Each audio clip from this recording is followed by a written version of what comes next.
Bonjour à tous, ici Épi d'Azachou et Pomme d'Épi. Nous poursuivons aujourd'hui notre chronologie de la Terre du Milieu. Nous nous étions quittés la dernière fois au beau milieu de l'âge des arbres, alors que Melkor avait été enfermé sur Valinor et que les elfes avaient fait leur long voyage pour rejoindre les Valar.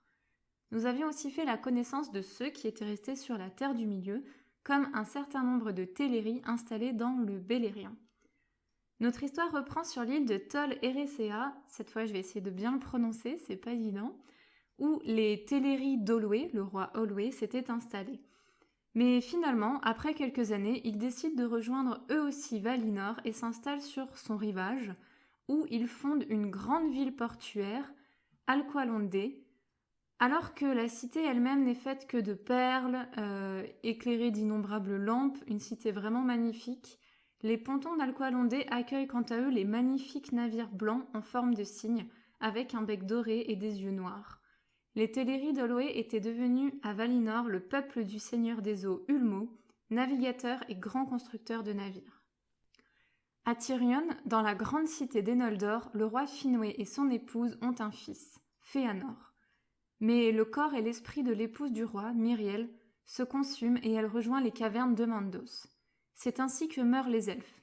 Ils ne meurent pas vraiment, ils disparaissent corporellement et rejoignent les cavernes du Vala Mandos.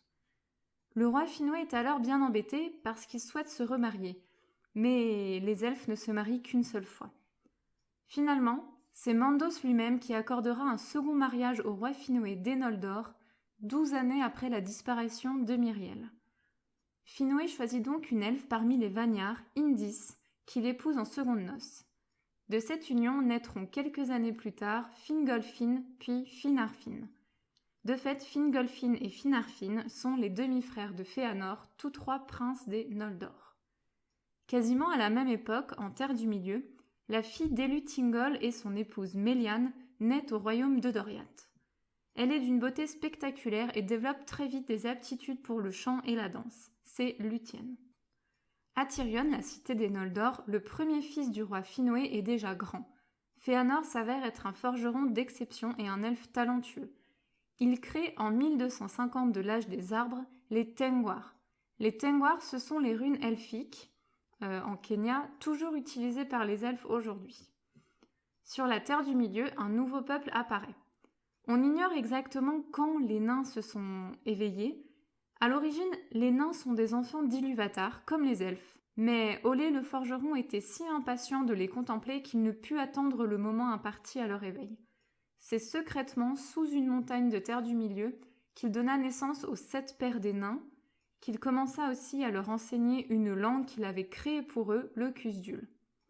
Ilúvatar découvrit ce qu'Olé avait fait et accepta les nains finalement, bien qu'il ne les éveilla qu'après les elfes. Donc on ne sait pas exactement quand les nains ont été créés par Olé, mais on sait que ça a été fait finalement avant les elfes. C'est juste Ilúvatar qui a décidé de les réveiller bien plus tard. Quoi qu'il en soit, c'est à ce moment précis que les nains font leur apparition en Beleriand.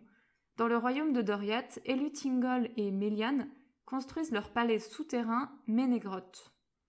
Les nains installés dans les montagnes de l'ouest, en Eredluin, aident les elfes à le construire. On dit que c'est le plus beau palais qui fut jamais construit en Terre du Milieu.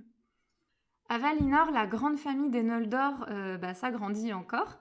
Donc Fingolfin donne naissance à Turgon et Aredel, tandis que son frère Finarfin donne naissance à Finrod et Galadriel. L'arbre généalogique des Noldor n'est pas simple, mais chaque nom, chaque personnage aura un rôle à jouer par la suite. Avec un schéma, ça passe tout de suite beaucoup mieux. Donc, comme souvent, il n'est pas nécessaire de tout retenir ou de tout apprendre par cœur. L'idée, c'est plus de visualiser un petit peu qui est le frère de qui est l'enfant de qui, etc. En 1330, une force maléfique s'éveille en Beleriand. Le roi Thingol arme son royaume devant les hordes de loups et d'orques qui pénètrent sur son territoire.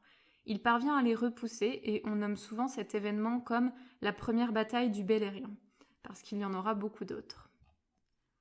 Quelques années plus tard, en 1400, Melkor est libéré des cavernes de Mandos. En réalité, pendant son jugement, donc qu'on avait vu dans la chronologie précédente, il avait été décidé que Melkor n'était enfermé dans les cavernes que temporairement. Donc là, voilà, il a fait sa peine et il peut sortir. Pendant les 50 années qui vont suivre, Melkor demeura à Valmar, la capitale des Valar, et sera quand même étroitement surveillé par tous les Valar et tous les Maiar des Terres Immortelles. Ce sont d'ailleurs pendant ces années-là que Fëanor, le fils aîné du roi Finwë, devint le plus doué de tous les Noldor. Il fabrique les Silmarils.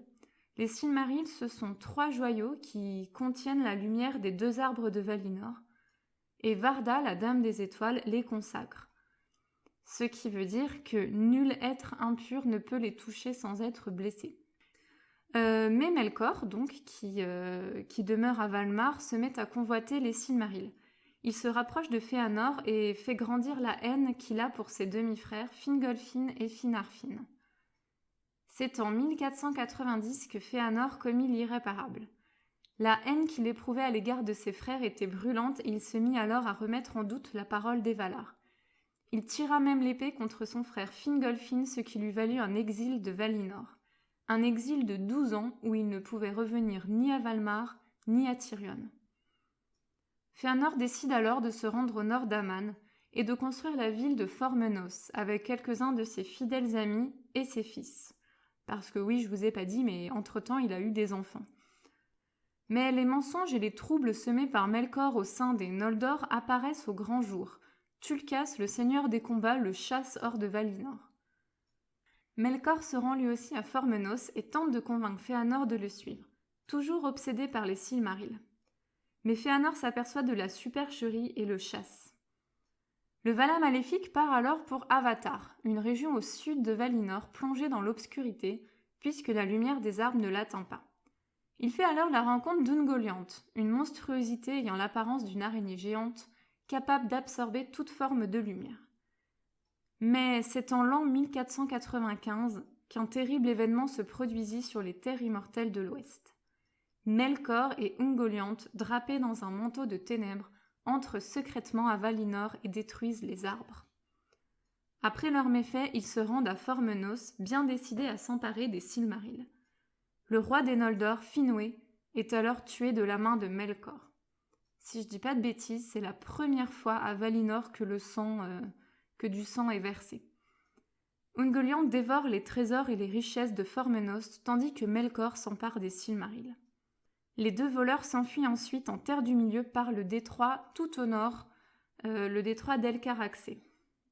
Fëanor, ayant perdu ses joyaux et son père, fit un serment qui sera connu sous le nom de serment de Fëanor. Lui et ses fils jurent de poursuivre jusqu'à la mort tout être possédant un Silmaril. Un grand nombre de Noldor le suivent dans sa quête et partent avec lui en Terre du Milieu. Le serment de Fëanor est à l'origine d'un grand nombre d'atrocités commises par les Noldor, dont le massacre d'Alqualondë. Les Teleri d'Alqualondë, qui refusèrent de donner leur navire à Fëanor et ses troupes, furent tous abattus. Après la destruction des arbres, les Valar cherchent une solution pour qu'une lumière brille à nouveau sur Arda.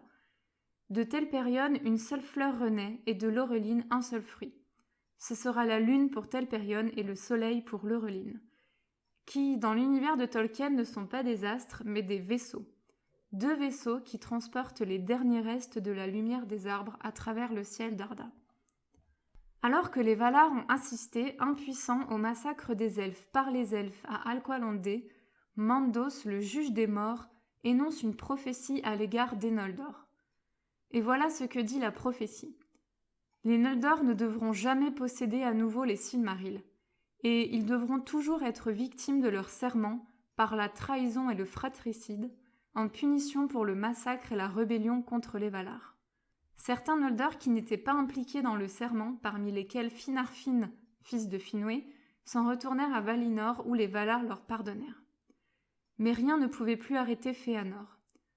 Fingolfin, de son côté, avait suivi son demi-frère à contre-cœur. Alors qu'il longeait la rive est de Valinor, prétendument pour aller rejoindre la Terre du Milieu via le détroit de l'El-Caraxès, Fëanor et ses fidèles prirent le large à bord des navires volés aux Teleri et abandonna Fingolfin et les autres Noldor sur place. Peu de temps après, Fëanor et les siens accostent en Terre du Milieu, dans le Beleriand, et brûlent leurs navires. Melkor, qui avait rejoint la Terre du Milieu avec Ungoliant, rejoignit son fidèle serviteur Sauron, dans la forteresse d'Angband. Il décide alors de lancer une offensive contre les elfes. Cette bataille du Beleriand, la seconde, est une victoire en demi-teinte pour les elfes. Les Noldor et les Sindar, les elfes du Beleriand, luttent ensemble contre Melkor. Les orques sont repoussés. Mais Fëanor est finalement tué par Gothmog, le prince des Balrogs. Les Balrogs, ce sont des Maillards, donc des Ainurs, des saints, corrompus par Melkor, et on les connaît toujours aujourd'hui puisque il y a encore un Balrog, le fléau de Durin, dans la Moria, qui combat contre Gandalf dans la communauté de l'anneau, etc. C'est les mêmes créatures et Gothmog à l'époque c'était leur prince. Il tue donc Fëanor et Melkor capture Maedhros, le fils aîné de Fëanor, qui l'enchaîne sur le flanc du Tangorodrim. Le Tangorodrim, c'est un volcan à 3 sommets édifié par Melkor au-dessus de sa seconde forteresse, Angband. C'est ainsi que s'achève cette guerre. De leur côté, les Valar renforcent les montagnes qui protègent Aman et Valinor devient inaccessible. Ils mettent en place aussi la lune et le soleil. Donc Tilion, c'est le Maia, serviteur de Romé, qui est chargé de conduire le vaisseau d'Isil, la lune. Et c'est Arienne, la Maia esprit du feu, qui conduit le vaisseau du soleil, Anar. Ainsi se termine l'âge des arbres et débutent les âges du soleil. Merci à tous et à bientôt!